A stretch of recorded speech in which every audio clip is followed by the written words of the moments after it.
selamat pagi anak-anak. Waalaikumsalam, Bu. Ya, masih pada semangat? Masih, Bu. Oke, bagus. Nah, pada pagi hari ini sebelum kita memasuki materi baru, ada baiknya kita berdoa dulu menurut agama dan kepercayaan kita masing-masing. Doa mulai. Doa selesai.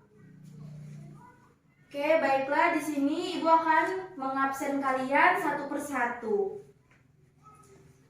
Naya Riza Aulia, Hadir, Bu. Nada, Hadir, Bu. Dara. Hadir, Bu. Ya, oke, terima kasih adik semua ya anak Ibu. Nah, sebelum kita memasuki materi pada hari ini, Ibu akan bertanya nih pada kalian, masih ingat nggak apa materi minggu lalu? Perubahan wujud benda. Oke, nah good sekali. Itu dong, masih ingat apa itu materi minggu lalu? Siapa nih yang masih ingat apa pengertian dari perubahan wujud benda? Siapa yang ingat? Anak Ibu? Bu. Iya, Nada, apa itu pengertian dari Perubahannya benda menjadi wujud benda yang lain. Oke, iya benar sekali Nada. Terima kasih. Nah, jadi pada minggu lalu kita membahas mengenai perubahan wujud benda. Nah, di dalam pembelajaran minggu lalu kita ada membahas nih mengenai perubahan wujud benda yang kita lakukan, yaitu ada suatu pengamatan, percobaan, kemudian mempraktekkan.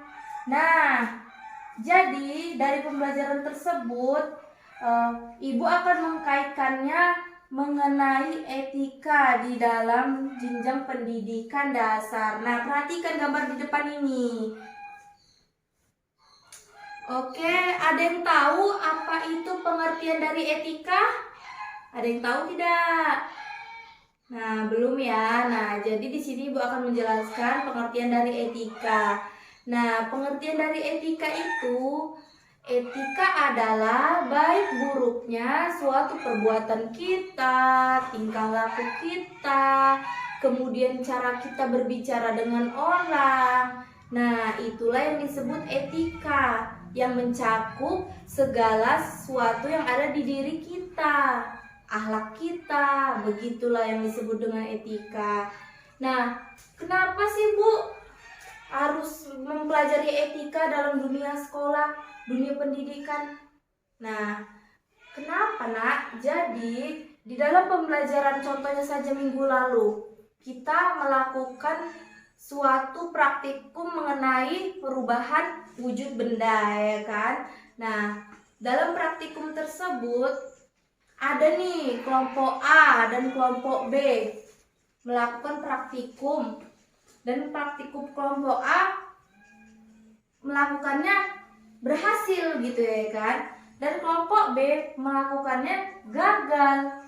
Nah, kenapa bisa kelompok A ini bisa berhasil dan kelompok B gagal? Ada yang bisa menjawab? Iya, Kak, gini ya anak-anak. Jadi Ibu jelaskan.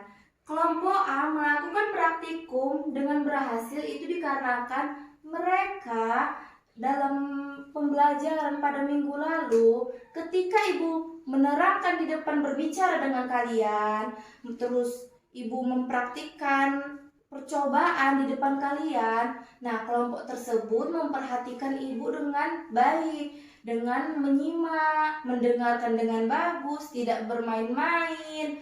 Nah, makanya hasil praktikum yang telah kelompok A perbuat, hasilnya berhasil maksimal. Nah, sementara kelompok yang B hasilnya gagal dikarenakan apa? Karena etika mereka dalam pembelajaran minggu lalu tidaklah baik. Nah, etikanya dalam pembelajaran tersebut tidak benar-benar memperhatikan bagaimana Ibu menjelaskan, tidak melihat bagaimana ibu mencontohkan praktik tersebut di depan mereka. Nah, makanya dari itu praktik yang mereka buat di kelompok B gagal. Nah, itu. Oke, begitu pula jika ada teman kalian yang melakukan suatu praktikum di depan kalian ini, nah, melakukannya itu gagal. Jadi kenapa kalian kemarin itu ketawa? Apakah itu perbuatan yang benar? Iya, benar. Iyalah, salah. Karena apa? Itu perbuatan yang tidak dibenarkan dalam beretika. Namanya etika itu perbuatan, tingkah laku, ya kan? Apa yang kita lakukan itu tidaklah dibenarkan. Nah, jadilah motivasi bagi kalian. Jika ada kelompok temannya yang melakukan suatu pengamatan, kegiatan praktikum, kelompok teman yang lain itu harus memperhatikan dengan seksama bagaimana cara pembuatannya, mempraktikannya. Jangan karena gagal kalian langsung gagal, langsung tertawa. Itu kan sama aja perbuatan yang tidak benar. Nah, sekarang kita masuk di pengaruh pendidikan etika terhadap anak. Nah, coba dulu Dara baca poin pertama. Menghargai keanekaragaman. Iya, nah menghargai keanekaragaman. Nah, bagaimana maksudnya anak-anak? Jadi, poin pertama ini ada menghargai keanekaragaman. Nah, kita dalam dunia pendidikan, di dalam sekolah, di dalam kelas, nah banyak tuh yang terjadi seperti di sekolah-sekolah lainnya. Ada nih teman yang berbeda agama. Nah, kalian Islam nih, ada teman yang Kristen. Nah, pastinya kan berbeda kan, bagaimana cara bahasanya pun dia ada berbeda dari agamanya, budaya dia, kan begitu. Nah, jadi kalian ini anak-anak ibu haruslah saling bertoleransi. Bertoleransi itu menghargai, walaupun dia Kristen, kita harus menghargainya. Jadi tidak boleh berpilih-pilih kawan. Nah, itulah cara menghargai keanekaragaman dalam etika di sekolah. Nah, coba poin kedua baca dulu Naya Riza Aulia. Menerapkan nilai-nilai kebersamaan dalam kehidupan masyarakat, Bu. Iya, benar sekali. Menerapkan nilai-nilai kebersamaan di dalam kehidupan masyarakat. Nah, jadi di dalam sekolah itu kita udah mempelajari nih etika yang baik dan benar. Nah, jadi kita harus bisa menerapkan nilai-nilai tersebut tidak hanya di lingkungan sekolah, tetapi di lingkungan luar, di lingkungan keluarga, lingkungan masyarakat sosial. Kita pun harus menerapkan nilai-nilai etika yang baik dan benar. Nah, oke. Baiklah, poin selanjutnya coba dulu Nada baca. Mematuhi aturan sosial yang berlaku dalam lingkungan yang luas, Bu. Iya, nah mematuhi aturan-aturan sosial yang berlaku di dalam lingkungan luas. Nah, jadi dalam pembelajaran etika itu namanya kita sudah diajari bagaimana cara beretika yang baik dan benar, bersikap yang baik dan benar. Jadi kita pun di lingkungan yang luas seperti masyarakat harus mematuhi aturan-aturan. Itu tidak boleh melanggarnya. Namanya kita di sekolah udah diajarkan nih cara beretika yang baik dan benar, begitu ya. Nah, di sini masuk di pengembangan etika dan moral siswa. Ya. Jadi, Ibu mau tanya nih, bagaimana cara kalian sebagai peserta didik mengembangkan etika dan moral siswa? Berbuat baik, Bu. Iya, Dara, benar, berbuat baik. Selain itu apa lagi, Nak?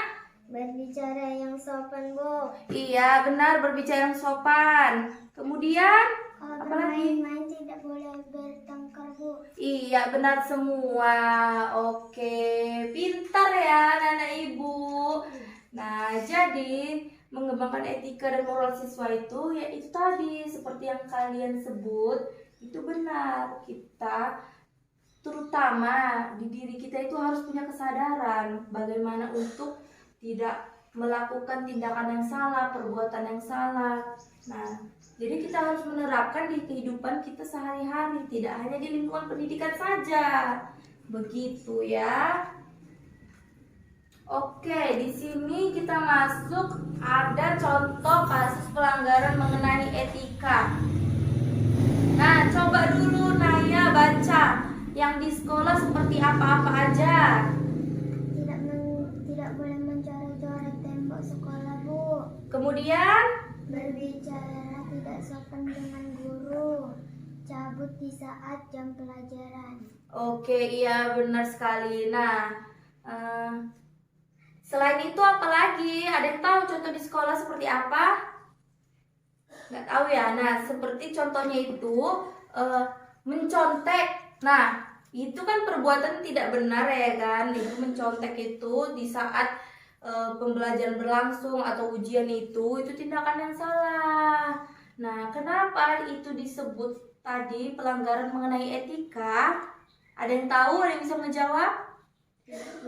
Ya, jadi nak, kayak kita di sekolah mencoret-coret tembok, kemudian mencontek, kemudian berbicara tidak sopan dengan guru atau dengan teman sebaya kalian di kelas, kemudian cabut. Nah, itu kan perbuatan yang tidak benar. Nah, dampaknya apa? Dampaknya pun juga ada pada diri kalian. Coba kalian misalnya cabut nih di saat jam pelajaran. Nah, pasti kalau ketahuan guru, kalian nanti bakal satu malu karena teman yang lain itu tahu kan kalian cabut. Kemudian apa? Kemudian kalian nanti bakal dipanggil orang tuanya datang ke sekolah karena melakukan pelanggaran. Nah, gitu ya. Paham sampai di sini? Paham, Bu. Nah, oke. Nah, sementara di sini ada contoh pelanggaran di lingkungan masyarakat. Nah, coba dulu baca. Nada. Menyeberang seberangan, membuang sampah sembarangan, berkendara dengan kencang di lingkungan masyarakat, Bu. Iya, benar sekali. Nah, itulah contoh pelanggaran mengenai etika di lingkungan masyarakat. Nah, kenapa itu disebut pelanggaran, Bu? Nah, jadi nak, itu disebut pelanggaran dikarenakan cobalah kalau saja kita berkendara nih di lingkungan masyarakat yang ramai, yang perkampungan lagi gitu kan. Nah, apa efeknya, apa dampaknya? Bisa merugikan banyak orang. Kenapa bisa merugikan, Bu? Karena apa? Kalau kalian ini berkendara naik motor balap-balap gitu kan, kita kan nggak tahu nanti di jalan ada orang yang lalu lalang gitu kan, bisa terjadi kecelakaan, bisa merugikan siapa? Satu, merugikan diri kalian, kemudian merugikan orang lain. Kenapa merugikan diri kalian? Nah, ya tentu saja nanti bakal ganti rugi kan? Pastinya. Ya, anak ibu akan menunjukkan kalian video mengenai pelanggaran di lingkungan sekolah. Oke. Nah, mari simak bersama video tersebut. Oke, perhatikan anak-anak ya videonya.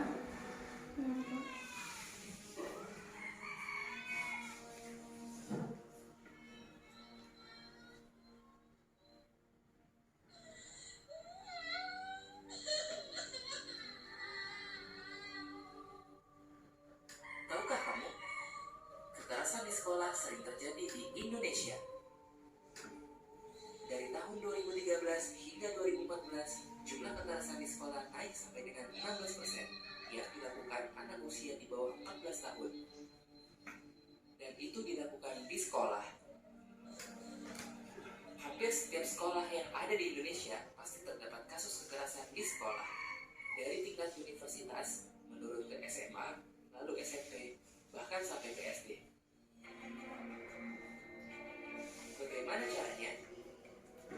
Biasanya, kekerasan dilakukan dengan banyak hal, seperti secara verbal, secara fisik, secara rasional, dan elektronik. Sebagai contoh, bila ada anak yang terlihat gendut atau berbadan besar, biasanya orang di sekitarnya akan mengata-katainya dengan perkataan yang tidak enak. Ada pula mereka yang merasa asik iseng dan membuat si anak juga menjadi bahan lucu. Biasanya, mereka yang mempunyai ras yang berbeda pun suka mendapatkan perlakuan yang kurang mengenakan.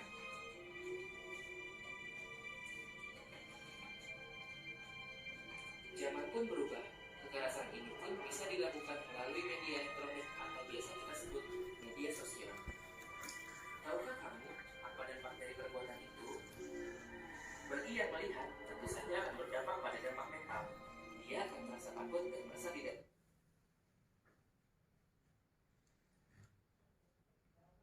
Oke, jadi anak-anak ibu sudah melihat kan bagaimana video mengenai kekerasan di lingkungan sekolah. Nah, anak ibu dari video tersebut apa yang bisa kalian lihat di situ? Terjadi apa? Terjadi apa? Nah, dibully. Kemudian apa lagi? Ya, kemudian apa yang kalian lihat di video tersebut? Dipukul, iya benar sekali, dipukul, diejek, dibully, ih gendut kau, ih jelek kau. Nah, di video tersebut menampakkan kekerasan yang ada di sekolah.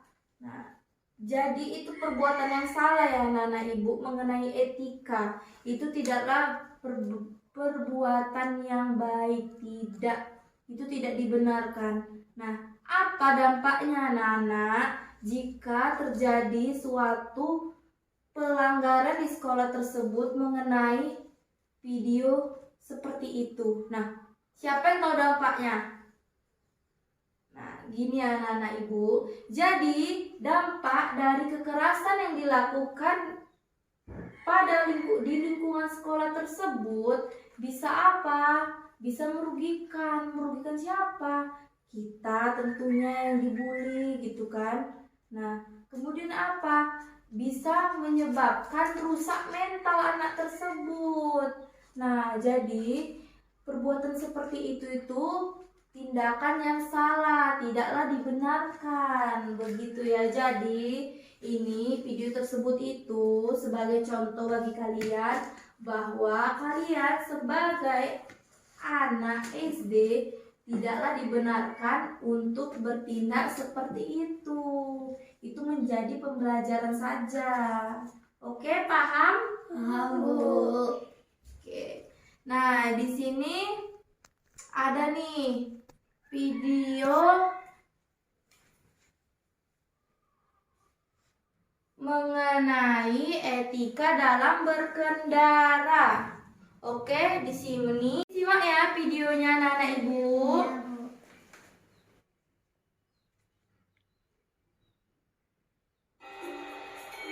Ya, ayo nongkrong deh. Ayo mak, jamuan rumah nih. Oh, jamuan bahasa Jumat. Nah, kita gas nongkrong.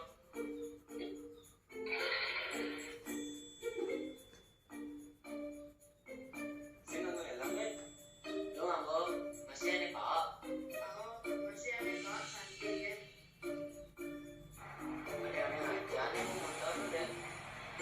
Ngadek sekencong ini mau motor. Bacot, ini jadi jangan.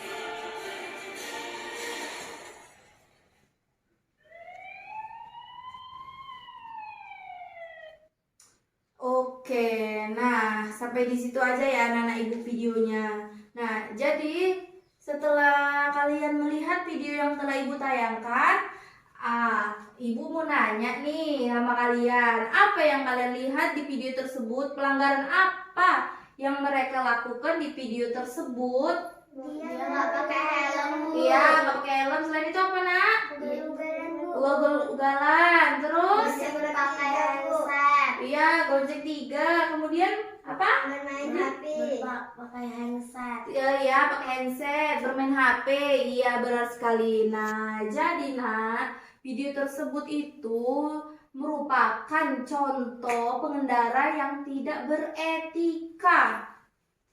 Nah, kenapa tidak beretika? Karena apa? Mereka berkendara di jalanan udah tidak memakai helm, kemudian gonceng 3, kemudian ada yang bermain HP, kemudian ugal-ugalan berkendaranya.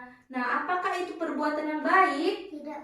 Iya, benar, tidak. Itu tidaklah perbuatan yang baik. Karena apa? Bisa merugikan. Merugikan siapa? Merugikan kita. Nah, benar, merugikan kita. Selain itu merugikan siapa lagi?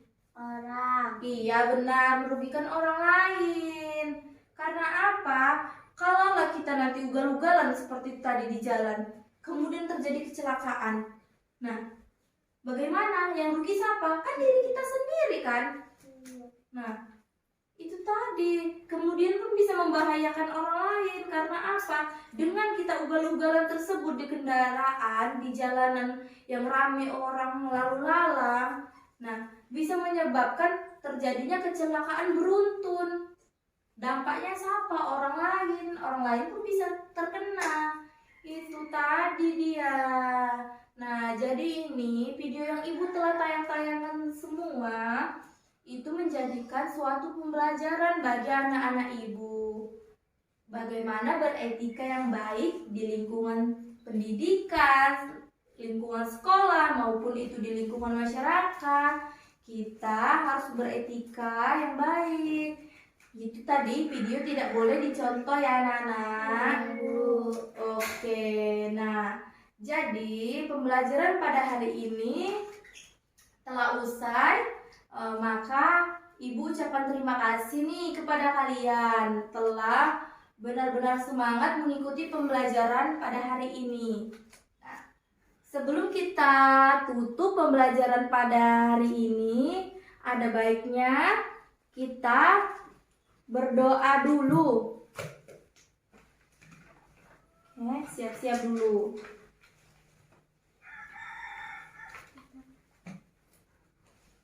Sebelum kita pulang, marilah kita berdoa. Berdoa mulai. Doa selesai. Oke, silakan pulang anak-anak ibu. Terima kasih sudah mengikuti pembelajaran pada hari ini.